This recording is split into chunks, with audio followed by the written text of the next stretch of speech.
आप जेलर साहब को बोल के रखे कि मेरा कालकोठी को खुला रखिएगा। क्या फिर से जेल जाने की प्रयास है आपका? देखिए, मेरा कोई प्रयास नहीं है, क्योंकि जब जनता की इच्छा है कि आप आगामी दिनों में क्या विधानसभा चुनाव देखिए, लड़ेंगे? जनता की इच्छा भी ऐसी नहीं है। अभी मैं अगर कहूँ कि मुझे विधायक बनना है, आइए आप लोग मेरे साथ खड़े खड़े होइए, मैं आप लोगों की समस्या के लिए लड़ूंगा, तो आप सिस्टम से लड़ोगे। जब आप व्यवस्थाओं को ठीक करने की जब लड़ाई लड़ोगे या बात करोगे, तो कई बार सिस्टम में बैठे लोगों को चुभ जाता है, उन्हें बुरा लगता है। प्रदेश अध्यक्ष थे, उस टाइम एक नारा अक्सर आपके मुखाबिर से सुनने को मिलता था, तख्त बदल देंगे, ताज बदल देंगे, बेईमानों का राज बदल देंगे। उसके बाद भूपेश का राज चला गया और विष्णु का सुशासन आ गया है। क्या अभी सत्ता में बैठे हुए लोग किस प्रकार से हैं? देखिए, सत्ता में बैठे हुए लोग, राजनीति में हम लोग भी संगठन में काम करते हुए समझ तो आया है कि राजनीतिक कार्यकर्ता के लिए जेल जाना या केस लगना एक मेडल के समान होता है। अब देखते हैं कि हमारे कंधे पे कितने मेडल लगते हैं। इस समय वर्तमान में रायगढ़ जिले और पूरे प्रदेश भर में देखा जा रहा है, रवि भगत वर्सेस ओपी चौधरी, ये किस प्रकार का मैटर है? देखिए, मैं किसी के विरोध में नहीं हूँ। कई लोग इस बात को कहते हैं कि रवि भगत प्रशासन हावी है शासन के ऊपर। आप देख रहे हैं जशपुर सिपाही। परिचय का मोहताज नहीं है और मेरे से इस समय भाजपा के और भाजयुमो के पूर्व राष्ट्रीय मंत्री से लेकर भाजपा के पूर्व प्रदेश अध्यक्ष रहे रवि भगत जी हैं और कल ही इनका रिहाई हुआ है। सरस्वती साइकिल को लेकर इनका वापसी हुआ है, जेल से आए हैं भैया, कैसे लग रहा है? देखिए, जेल भी एक सीखने की जगह है। वहाँ कई किस्म के लोग रहते हैं जिनकी अपनी अनेक परेशानियां हैं। कुछ लोग दो पल के किसी विषय को लेकर कुछ घटना को कर चुके हैं, कुछ आदतन घटना को करने वाले हैं, और कुछ लोग षड्यंत्र से भी वहां जाके फंसे हुए हैं। ऐसे कई लोगों से मिलने का अवसर मिला हमको। कई चीजें उनसे बातचीत करके सीखने का भी मौका मिला कि हम कानून की कौन सी धारा क्या होती है, उससे कैसे बचना है, ये जानकारी नहीं था। लेकिन उनसे बात करते वक्त समझ में आया। तो मैं एक ग्रेजुएशन किए हुए एक लड़के से बात भी कर रहा था, यार आगे यहीं से एलएलबी की पढ़ाई कर लो, तुमको तो प्रैक्टिकल के लिए कहीं जाना नहीं पड़ेगा, यहाँ इतने प्रकार के लोग हैं, बहुत कुछ सीखने को मिलेगा। इस प्रकार से कई बातें हुई। और वहाँ जब लोगों को पता चला कि मैं राजनीतिक फील्ड से हूँ, तो कई लोग अपनी समस्याओं को भी लेके आए कि भैया मेरे साथ ऐसा हुआ है, बाहर जाएंगे तो मेरे इस विषय को थोड़ा सा मेरे घर वालों को मिल लेना। इस प्रकार की कई बातें हुई। एक अच्छा अनुभव रहा, क्योंकि राजनीति क्षेत्र में जो लोग कहते हैं कि जेल जाना एक राजनीति फील्ड में काम करने वाले कार्यकर्ता के लिए मेडल के बराबर है, तो मैं समझूंगा कि शायद मुझे एक नया मेडल मिलना था, इसलिए मैं जेल गया था। भैया, साइकिल वितरण को लेकर आप विरोध कर रहे थे, क्या साइकिल में कुछ कमी थी? देखिए, मैं समझ नहीं पा रहा हूँ कि छत्तीसगढ़ में जो छात्र संगठन है, जो हमेशा छात्र हितों की बात करते हैं, वे इस विषय को क्यों नहीं उठा रहे हैं। क्योंकि जिन बहनों को मुफ्त साइकिल के नाम पे ये जो साइकिल दिया जा रहा है, इसकी स्थिति बहुत ही दुर्गति है। वो साइकिल, अगर मैं लीगल बात वे पे जाके कहूँ कि कोई किसी कबाड़ी वाले को आप जाके पूछोगे कि भाई आपके पास सबसे ज्यादा सामान क्या चीज आता है, तो बता देगा कि ये मुफ्त साइकिल योजना से वितरण हुआ साइकिल आता है, जिसका ना वजन ठीक से रहता है, ना कुछ नहीं। मतलब बच्चों, अगर कोई बच्चा नहीं बेच रहा है तो आज उसके घर में कहीं ना कहीं कबाड़ के रूप में सड़ रहा होगा। मतलब 4 दिन भी चलने के लायक वो साइकिल नहीं रहता है। ऐसी स्थिति की साइकिल को बांट रहे हैं। मैंने पिछले साल भी सोशल मीडिया के माध्यम से अपनी आपत्ति जताई थी, लेकिन मुझे लगा कि अब सोशल मीडिया की आपत्ति पर्याप्त नहीं है, मुझे फील्ड पे जाके प्रत्यक्ष विरोध करना चाहिए। और मैंने विरोध किया, मैंने रसीद मांगा साइकिल का, मैंने वारंटी कार्ड मांगा, लेकिन ना रसीद दे सके ना वारंटी कार्ड दे सके। और एक बड़ा हास्यप्रद बात हुआ वहां पे कि वहां के प्राचार्य कह रहे हैं कि जो शासन से आया है हम वो बांट रहे हैं। तो कई बार शासकीय काम करने वाले कर्मचारी या शिक्षकों को शासन की कई योजनाओं या कई नियम कानून बनते हैं, तो उनके लाभ हानि के विषय रहते हैं। उस समय यही शासकीय कर्मचारी है या हमारे शिक्षक विरोध करने, धरना करने चले जाते हैं। लेकिन आज वही शिक्षक हमारे विद्यालय के बच्चों को गलत साइकिल मिल रहा है, तो एक पत्र तक नहीं लिख पा रहे हैं कि ये साइकिल की क्वालिटी, गुणवत्ता ठीक नहीं है। ऐसे साइकिल को देने पर हमारे बच्चों को नुकसान होगा, फिजिकली रूप से नुकसान होगा, मानसिक रूप से नकारात्मक प्रभाव पड़ेगा, इस प्रकार का कोई एक पत्र तो लिख सकते थे, वो भी उन्होंने कभी नहीं लिखा। मैं कह रहा हूँ ये साइकिल ठीक नहीं है, मैं उनसे बार बार पूछा, सर ये साइकिल अगर अच्छा है तो अच्छा है बोल दीजिए, ये साइकिल खराब है तो खराब है बोल दीजिए, लेकिन वो दोनों विषय को बोल ही नहीं पा रहे हैं। वहां उपस्थित जनप्रतिनिधियों से भी मैंने कहा कि भाई आज अगर साइकिल आपकी नज़र में अच्छा है तो अच्छा है बोल दीजिए, खराब है तो खराब है बोल दीजिए, लेकिन ना वो अच्छा बोल पा रहे हैं ना खराब हो पा रहे हैं बोल पा रहे हैं। बस उनको ऐसा लग रहा था कि हम इसको बांटेंगे तो हमको कोई बहुत बड़ा परमवीर चक्र मिल जाने वाला है, इसलिए डट के खड़े हैं। मतलब प्रिंसिपल को कह रहे हैं कि आप हमको बुलाए हैं तो बंटवाइए हमारे हाथ से, क्यों बुलाए हैं। ऐसा लग रहा था कोई आत्मसम्मान का विषय, मुझे तो लग रहा था कि मेरे आत्मसम्मान का विषय कि मेरे क्षेत्र की बेटियों को खराब साइकिल नहीं मिलना चाहिए। इसलिए मैं उनसे काफ़ी निवेदन भी किया और अंतिम में बहस भी किया। उनको लगा कि मैं उनके शासकीय कार्य में बाधा कर रहा हूँ, तो उन्होंने फिर पुलिस बुला के मुझे जेल भिजवा। भैया आप जब पूर्व में प्रदेश अध्यक्ष थे उस टाइम एक नारा अक्सर आपके मुखाबिर से सुनने को मिलता था, तख्त बदल देंगे, ताज बदल देंगे, बेईमानों का राज बदल देंगे। उसके बाद भूपेश का राज चला गया और विष्णु का सुशासन आ गया है। क्या अभी सत्ता में बैठे हुए लोग किस प्रकार से हैं?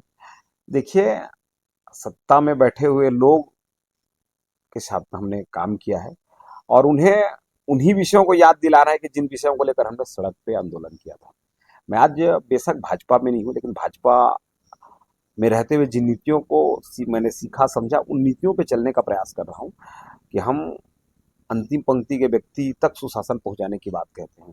तो आज हमारे क्षेत्र की जिन बच्चियों को साइकिल दिया जा रहा है, मुझे लगता है वो अंतिम पंक्ति है, उन तक सुशासन पहुंचना चाहिए। जब हम विष्णु के सुशासन की बात करते हैं तो मैंने देखा कि ऐसे धारा में मुझे जेल भेज दिया गया, जो जेल भेजने के शायद जानकार लोग कहते हैं, मैं इस विषय में बहुत जानकार नहीं हूँ कि वैसे धारा में बहुत ज्यादा जेल नहीं होता।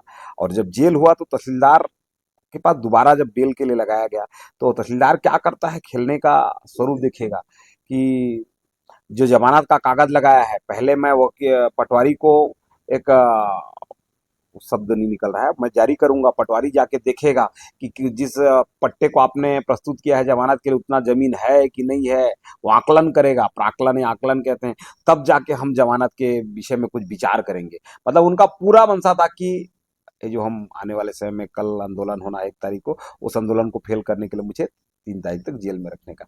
मतलब प्रशासन लग नहीं रहा था कि न्याय कर रहा है, किसी के विशेष योजना से मुझे अंदर करने का प्रयास किया जा रहा था। कोई बात नहीं, सामान्य हमारे विष्णुदेव साय जी मुख्यमंत्री और विष्णु का सुशासन है, हम ये स्लोगन और ये नारा सुन रहे हैं। एक तरफ एक विधायक तहसीलदार को लात घूसे चलाता है, उसके ऊपर बहुत कोई कानूनी कार्रवाई नहीं होती, वो जेल नहीं जाता, लेकिन मैं बेटियों के लिए अच्छा साइकिल मिले इस लड़ाई को लड़ रहा था और मैं जेल गया, तो मैं ऐसे सुशासन को प्रणाम करता हूँ। ये लगातार जो देखने को मिल रहा है, शुरू में भी आप जब विपक्ष में तब भी आंदोलन करते थे, लगातार सड़कों को लेकर मांग करते थे। आज उसके बाद बीजेपी से लगातार जुड़े थे, उसके बाद त्याग पत्र देने के बाद फिर से नया आंदोलन जारी किए सड़कों के लेकर, जो बीजेपी भी ना बना पाई, जो कांग्रेस भी ना बना पाई। जो केसला और तमनार वाला जो रोड है लेलुंगा कुंजारा से, वो वाला रोड के लिए लगातार अभी आप आह्वान कर रहे हैं, लोगों को जागरूक कर रहे हैं कि आइए इस रोड के लिए आंदोलन करते हैं। आप लगातार आंदोलन कराने की बात कर रहे हैं। देखिए, जब विपक्ष में हम काम करते हैं, क्योंकि आजकल सोशल मीडिया का दौर है और सोशल मीडिया में कई चीज़ें रिकॉर्ड होकर रह जाती हैं और क्या बोलते हैं, वो उसी डेट पे उसी टाइम पे आपको याद दिलाता भी है। हमारे याद दिलाने के साथ साथ हमारे जो विरोधी हैं, विपक्ष के लोग हैं, उनको हमारे किए आंदोलन, हमारी की गई बातें, हमारे किए गए वादे या सरकार को दी गई चुनौती उनको भली भांति याद रहता है। तो जब हम विपक्ष में रह के सड़कों की बात करते थे, आंदोलन करते थे, तो लोगों को ये आता है कि विपक्ष में रह के तो आपने सड़क का बहुत आंदोलन किया, लेकिन आप वर्तमान में आप जिस पार्टी में थे वो सरकार है, अभी रोड की स्थिति ठीक नहीं, इस पर क्या कहेंगे, सवाल आता है। इसलिए पार्टी में कई प्रकार के विषय हुए, उसके बाद मैं रिजाइन देके मुझे लगा कि जिस काम के लिए मैं पहले करता था वो जनता के भले के लिए होता था, वही काम चलो पुनः करें करके इस बार एक लंबे समय से जनता के लिए नासूर बन गया, सिरदर्द बन गया है, वो सड़क के शीघ्र निर्माण की मांग को लेकर आंदोलन कर रहे हैं। लोग कहते हैं कि उसकी घोषणा हो चुकी है, 75 करोड़ कहते हैं, लेकिन मुझे जो सरकारी तंत्र और सरकारी सिस्टम जो समझ में आता है, ये लोग चुनाव तक उसको घसीट के लेके जाएंगे, अंतिम में कहेंगे कि बहुत समय से लेलूंगा में हमारा विधायक नहीं बना है, इस बार हमारा विधायक बनाइए, फिर हम आपका पक्का रोड बना देंगे। इस प्रकार का ये ठगने का काम करने वाले हैं। इसलिए मेरा कहना है कि हर हाल में ये सड़क जैसे ही बरसात खत्म होता है, निर्माण कार्य चालू हो जाना चाहिए।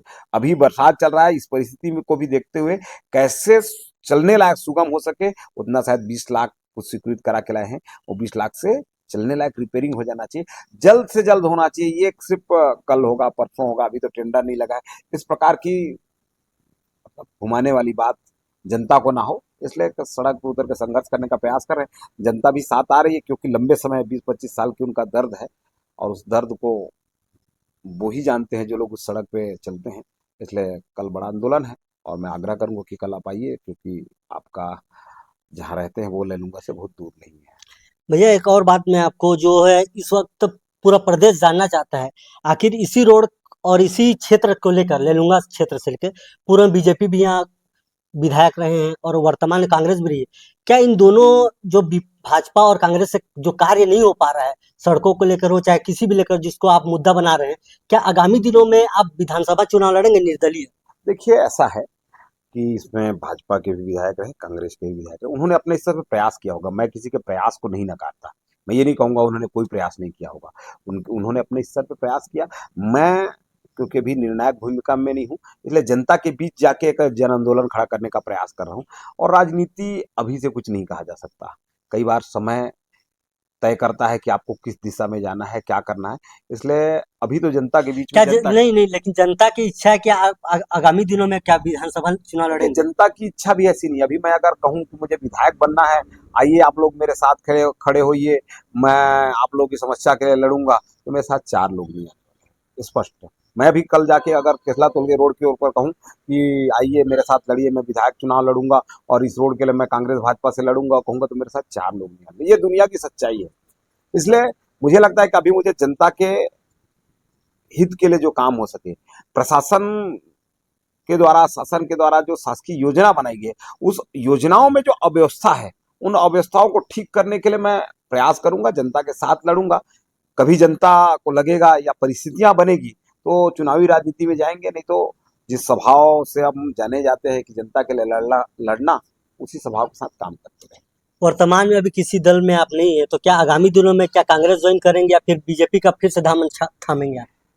दल में नहीं, अभी जनता के दिल में जगह बनाने का प्रयास कर रहा हूं, और इधर जाना उधर जाना ऐसी कोई मंशा भी कहीं नहीं है। और मुझे लगता है कि जिस प्रकार से मैं भी काम कर रहा हूं और जो मेरा स्वभाव है, पता नहीं कहीं दोनों पार्टी में मैं कहीं एडजस्ट हो पाऊँ या नहीं, और मुझे कहीं अभी जाने की ऐसी कोई योजना रचना हमने किया नहीं है। इसलिए अभी तो कह ना, मैं किसी दल के लिए नहीं, अभी जनता के दिल में स्थान बनाने का प्रयास कर रहा हूँ। तो कल की तैयारियां तो हो चुकी होगी आप लोगों की, तो लगातार ग्रामीण भी आपसे जुड़ रहे हैं, तो कल जो आंदोलन होना है वो किस प्रकार से है? देखिए, कल क्षेत्र से अलग अलग अपनी सुविधा अपने साधन से गरगोड़ा रायगढ़ का जो लेलूंगा मेन मार्ग है, उस मार्ग का चक्का जाम होगा, और जनता, कुछ गांव के लोग 2 घंटे के लिए आएंगे, कुछ गांव के लोग 2 घंटे के लिए, ऐसे बारी बारी से आते जाएंगे। और एक अच्छी योजना, जब मैं जेल में भी था तब भी जो हमारे आंदोलनकारी साथी हैं उन्होंने एक अच्छी योजना बनाई है। उन्होंने बहुत मेहनत किया है, चाहे वो हमारे युवा साथी हो, चाहे माताएं, चाहे हमारे पुराने जो वरिष्ठ जन हैं, सबने बहुत मेहनत किया है। मुझे लगता है कि उस उनके मेहनत के अनुसार आंदोलन सफल होगा, और उस आंदोलन से सरकार कुछ तो उस ओर विशेष ध्यान देने की योजना बनाएगी। और अगर सरकार फिर भी नहीं सुनती है तो जनता के साथ फिर फील्ड में जाएंगे और किसी स्वरूप में आंदोलन करेंगे। लेकिन अब इस बार अगले चुनाव में ये रोड बनेगा, ऐसी किसी झूठी दिलासा में क्षेत्र की जनता नहीं रहती। आप जेलर साहब को बोल के रखे कि मेरा कालकोठी को खुला रखिएगा, क्या फिर से जेल जाने की प्रयास है आपका? देखिए, मेरा कोई प्रयास नहीं है, क्योंकि जब आप सिस्टम से लड़ोगे, जब आप व्यवस्थाओं को ठीक करने की जब लड़ाई लड़ोगे या बात करोगे, तो कई बार सिस्टम में बैठे लोगों को चुभ जाता है, उन्हें बुरा लगता है। उनको लगता है कि ये कौन है जो ये सवाल कर रहा है, तो उस समय उनके पास कोई विकल्प नहीं रहता, पुलिस और जेल। तो मैंने इसलिए वही ऐसी हंसी मजाक में वहाँ के कर्मचारियों को, सिपाहियों को कहा कि भैया बहुत जल्दी आऊँगा, मेरी चीज़ें आपसे फिर मुलाकात होगी, इस प्रकार से मैं उनसे बात करके आया। प्रयास इसलिए बोल रहा हूँ क्योंकि अक्सर देखा जाता है जो बड़े नेता बनते हैं वो अक्सर जेल से वापसी के बाद ही बनते हैं, तो इसलिए मैं पूछ रहा था। देखिए, जेल से जाने से बड़े नेता बनते हैं ऐसा नहीं है। लोग जनता के हित में मजबूती के साथ खड़े रहते हैं और सिस्टम से लड़ते हैं। जब सिस्टम से लड़ते हैं तो सिस्टम की मजबूरी हो जाती है कि इस व्यक्ति को अगर हटाना है तो कुछ दिन जेल भेज दिया जाए। लेकिन जैसे ही जेल भेजते हैं तो जनता उनके लिए और उनके पक्ष में खड़े हो जाती है। इसलिए कई बार जनता जो जेल जाता है उस व्यक्ति का जनाधार बढ़ता है। इसलिए आप कह सकते हैं कि बड़ा नेता बनता है। लेकिन अ, राजनीति में हम लोग भी संगठन में काम करते वक्त समझ तो आया है कि राजनीतिक कार्यकर्ता के लिए जेल जाना या केस लगना एक मेडल के समान होता है। अब देखते हैं कि हमारे कंधे पे कितने मेडल लगते हैं। इस समय वर्तमान में रायगढ़ जिले और पूरे प्रदेश भर में देखा जा रहा है रवि भगत वर्सेस ओपी चौधरी, ये किस प्रकार का मैटर है? देखिए, मैं किसी के विरोध में नहीं हूँ। कई लोग इस बात को कहते हैं कि रवि भगत ओपी चौधरी के विरोध में है। ओपी चौधरी उसको कुछ बनने नहीं दिया, या ओपी चौधरी जिला पंचायत चुनाव में उनकी पत्नी को अध्यक्ष नहीं बनने दी, इसलिए रवि नाराज है। मैं शासन की योजनाओं के अव्यवस्थाओं के विरोध में हूँ। मुझे भाजपा से विरोध नहीं है, मुझे कांग्रेस से विरोध नहीं है, या जो मंत्री विधायक अभी वर्तमान में उनसे किसी से विरोध नहीं। मेरा विरोध और सिर्फ अव्यवस्थाओं से है। जब मैं उन बातों को कहता हूं तो लोग अपना उसमें तर्क निकालते हैं और बोलते हैं। रायगढ़ जिले में करोड़ों रुपए का नालंदा परिसर बन रहा है।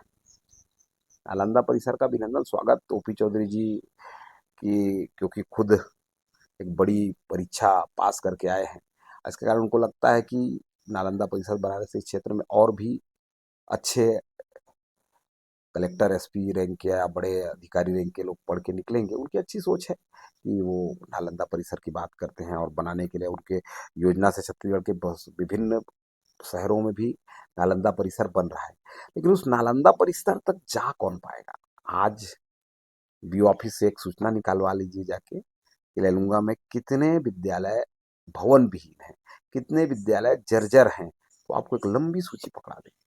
और ऐसे हम जैसे बैठे हैं ऐसी बरामदे में किसी सामुदायिक भवन में पहली से लेकर 5वीं तक के बच्चों को एक साथ बैठा दिया गया है ना।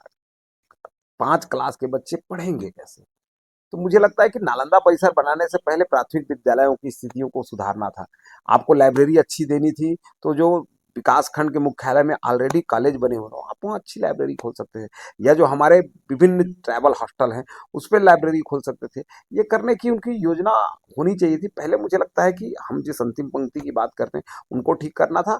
और कई बार समझ तो नहीं आता कि सीधा बड़ा प्रोजेक्ट ही उनको करना है या जनता के बीच में छोटे रूप में भी जाना है। ऐसा मेरे मन की कल्पना है कि आप नालंदा परिसर बनाइए, बड़े बड़े और प्रोजेक्ट लेके आइए, उसका अभिनंदन है। लेकिन धरातल की क्या आवश्यकता है? उस धरातल और जमीनी हकीकतों को समझिए और पहले उनकी योजना रचना करिए। जो लोग एक बूंद पानी के लिए तरस रहे हैं उनको एक बूंद पानी पहले पिलाइए, फिर जूस और मिनरल वाटर देते रहिएगा। ये मेरा सोच है। मेरा अंतिम सवाल है, क्या आप पूर्व में भाजपा के जो है प्रदेश अध्यक्ष रहे युवा मोर्चा, क्या उन समय जो आपकी बॉडी में जो कार्यकर्ता थे वो उनका अभी फोन आ रहा है, क्या उनका समर्थन अभी मिल रहा है आपको? देखिए, समर्थन और फोन आना ये दो अलग विषय है, क्योंकि सबकी अपनी अपनी सोच रहती है। मुझे लगा कि मुझे पार्टी से बाहर अपना कुछ अस्तित्व तलाशना चाहिए, इसलिए मैं निकल आया। लेकिन जिनके साथ हम लंबे समय काम किए उनका एक संबंध आत्मीयता रहता है, और संगठन में वो काम कर रहे थे इसलिए उनकी ही मर्यादा रहती है। कई लोगों से संपर्क हुआ है, कई लोग जन्मदिन के समय में भी बात करने का प्रयास किए, कई लोग अभी भी मुझसे बात करते हैं। लेकिन सबके मन में वही रहती कि भैया साथ में चलना था, आप अलग अपना रास्ता तय किए हैं, लेकिन संबंध है, चलिए हाल चाल जानते रहेंगे, इस प्रकार से बात होती है। लेकिन उनसे मैं कहूँगा कि आप जहाँ हो, जैसे हो, वही ईमानदारी से काम करिए। आपको अपने जिस संगठन में काम कर रहे हैं उसकी निष्ठा आपको बनाए रखनी है।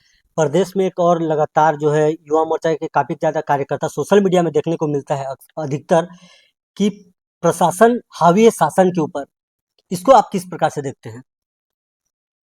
देखिए, कई बार देखने को मिलता है और उसके कई उदाहरण भी सब लोगों के सामने आते हैं।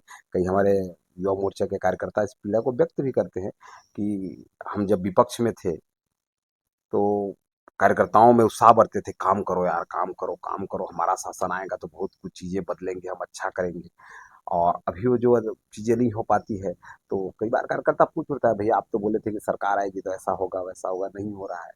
ऐसा दिक्कत आता है, लेकिन क्योंकि मैं सत्ता और शासन के किसी भी स्तर पे नहीं हूँ, इसलिए मुझे लगता है कि मैं उस विषय पे बहुत ज़्यादा नहीं बोल पाऊँगा। मुझे लगता है कि मैं यहाँ लैलूँगा में कोई प्रशासनिक अधिकारी शासन के बनाए योजना और नीतियों को धरातल पर और जनता के लिए ठीक से काम नहीं करेगा, उसका मैं यहाँ विरोध करते रहूँगा और उनको ठीक करने का प्रयास करूँगा। जो अधिकारी संबंध और बातचीत से यहाँ के जनता के सेवा में खड़े रहेंगे, मैं भी उनके साथ ईमानदारी से खड़ा रहूँगा। और जो हमारे क्षेत्र की जनता को परेशान करेंगे, भ्रष्टाचार करने का प्रयास करेंगे, उनके विरोध में मैं खड़ा रहूँगा। तो आप लोग मेरे साथ देख रहे थे, इस समय रवि भगत जी मेरे साथ थे और कल इनका कार्यक्रम चक्का जाम का होना है। तो रवि भैया बहुत बहुत धन्यवाद हमारे जसपुर सिपाही को टाइम देने के लिए। धन्यवाद। और उम्मीद करूंगा कि आप लोकतंत्र के इस चौथे स्तंभ के काम को कर रहे हैं, अध्ययन करिए और अच्छे से मुद्दों को उठाने का प्रयास करिए, क्योंकि राजनेता ही जनता के हित में नहीं बोल सकता, उन्हें भी अच्छा काम करने के लिए लोकतंत्र में मीडिया और पत्रकारिता जगत के सहयोग की आवश्यकता पड़ती है। आप लोगों की भूमिका भी महत्वपूर्ण है, इसलिए हमारे इस क्षेत्र को और आवश्यकता है अच्छे पत्रकारों की, और हम शुभकामनाएं देंगे कि आप अच्छे से पत्रकारिता करिए और जनता की आवाज को उठाते रहिए। बहुत बहुत धन्यवाद। न्यूज की हर अपडेट सीधे आपके मोबाइल पर चैनल को सब्सक्राइब करें और नोटिफिकेशन ऑन करें।